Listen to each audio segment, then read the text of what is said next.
Bom dia, meus irmãos. Aqui é o seu amigo Pastor Cleverton com mais uma manhã de devocional. Queridos, a disciplina faz parte de toda a nossa sociedade. Onde existir pessoas que se relacionam, ali haverá intrigas, contendas e divisões, coisas que devemos evitá-las a todo custo. Mas, por mais que nos esforcemos, vez ou outras elas aparecerão. Então, o que fazer diante delas? Como resolveremos essas questões? Para responder essas perguntas, nós usaremos a Bíblia, a infalível Palavra de Deus. Alguém disse certa vez que a Bíblia é o maior manual de ética que existe no mundo. O tema de hoje é disciplina cristã. O texto é o livro de Mateus, capítulo 18, versículo 15 ao versículo 17. E diz assim a palavra do Senhor: Se o seu irmão pecar contra você, vá e repreenda-o em particular. Se ele ouvir, você ganhou o seu irmão. Mas, se ele não ouvir, leve ainda com você uma ou duas pessoas, para que pelo depoimento de duas ou três testemunhas, toda a questão seja decidida. E se ele recusar a ouvir essas pessoas, então leve o assunto à igreja. E se ele se recusar a ouvir também a igreja, considere ele como gentil e publicano. Querido, você já foi afrontado por alguém? Qual foi a sua reação? Talvez essa pessoa te ofendeu, te maltratou, ou te caluniou, ou até mesmo te difamou. E a pessoa que fez isso era o seu próprio irmão de sangue. Como então você resolveria esse problema?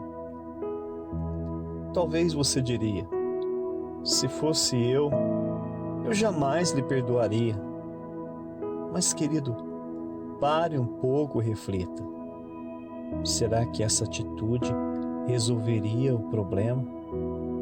Ou será que ela só aumentaria a dor da separação?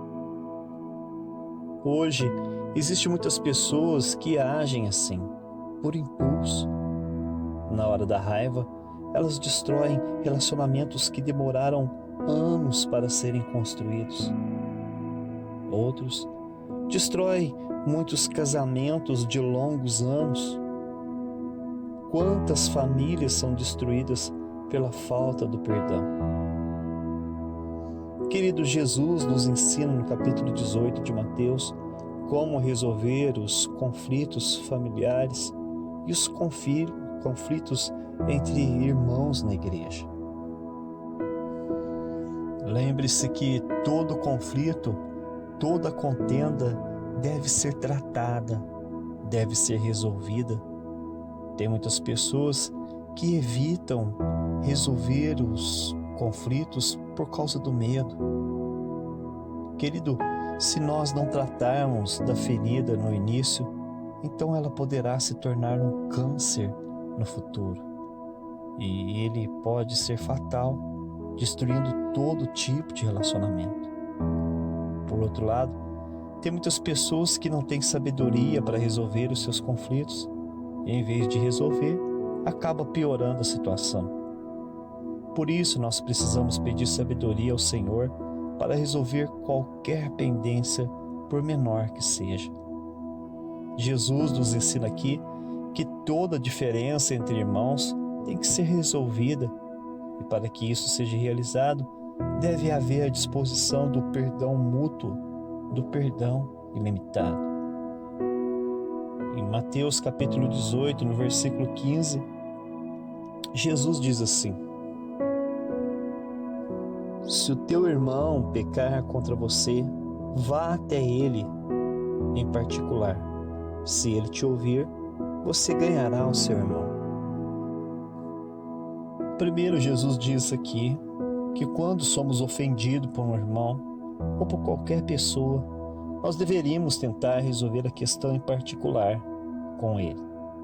Então, se o irmão ou ofensor reconhecer o seu próprio erro, o problema será resolvido e a reconciliação será realizada. Mas, querido, o problema é que nós não fazemos isso. Primeiro, nós fofocamos com todo mundo acerca do irmão. Então o assunto se espalha como fogo e a contenda se multiplica. Querido, Jesus disse que o primeiro passo é tentar resolver o problema amigavelmente com o ofensor. Mas, se o irmão culpado não quiser te escutar, não quiser se reconciliar com você, então tente de novo, levando agora consigo um ou dois irmãos chegados. Querido, todas as pessoas têm seu grupo de amigos que são como irmãos. O propósito daquela reunião é tentar convencer o irmão brigão a se reconciliar com seu amigo. Jesus, ele diz assim, aqui em Mateus 18, versículo de número 17. Mas, se o seu irmão não quiser reconciliar, leve ainda com você um ou dois amigos, para que pelo depoimento de 2 ou 3 testemunhas, toda questão seja resolvida. Queridos, Jesus está ensinando aqui nesses 2 versículos que quando a questão ela é familiar ou na igreja, primeiro os irmãos devem tentar se reconciliar através do diálogo a sós. Então, depois deve reunir outros irmãos para tentar resolver o problema. Mas se o irmão for obstinado e rebelde, mesmo assim Jesus diz que deveríamos tentar a reconciliação, levando agora o caso para a igreja. No caso da família, deveria haver uma reunião com toda a família, pai, mãe e irmãos, como diz aqui no versículo 17.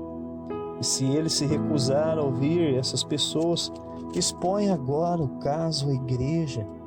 E se ele se recusar a ouvir também a igreja, considere como gentil e como publicano. Queridos, deixa eu abrir um parênteses aqui.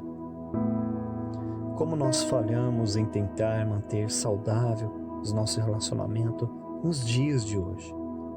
Muitas vezes nós desistimos deles na primeira tentativa. Nós deixamos o ódio, a mágoa e o rancor dominar o nosso sentimento e esquecemos que o perdão, a paciência, o amor poderiam restaurar qualquer relacionamento em conflito. Às vezes dizemos a todo mundo: veja, eu até tentei a reconciliação com o meu marido, com a minha esposa ou com meu irmão, mas ele não quis. Por isso eu lavo as minhas mãos. O resultado dessa ansiedade é a separação. Querido, Jesus está dizendo para nós hoje, para mim, para você: tente outra vez. Todo mundo merece uma nova chance. Jesus então finaliza dizendo que o conflito deveria tentar ser resolvido num grupo maior, no caso aqui a igreja. Jesus disse que se o irmão continuar inflexível e rebelde, então ele deveria ser deixado de lado para que ele mesmo refletisse sobre os seus próprios erros, chegando assim ao arrependimento, à confissão e à restauração da comunhão com a igreja ou com a família. Querido, se você continuar lendo todo o capítulo que nós trataremos nos próximos vídeos, o capítulo 18 de Mateus, você verá que Jesus fala sobre o perdão ilimitado, que todos os nossos conflitos deveriam cessar através do perdão e da reconciliação. Só para concluir a mensagem de hoje Jesus nos ensinou sobre o valor de nossos relacionamentos. Eles são preciosos como diamante. Nós deveríamos lutar por eles. Nós jamais deveríamos abandoná-los. Por isso, querido, lute pelo seu casamento, pela sua família, pelos seus irmãos na fé. Não deixe o ódio, a mágoa ou o rancor destruir seus relacionamentos. Tente outra vez. Deixe o amor, o perdão falar mais alto e então vocês serão eternamente felizes. Que Deus abençoe vocês e até amanhã, se assim Deus permitir.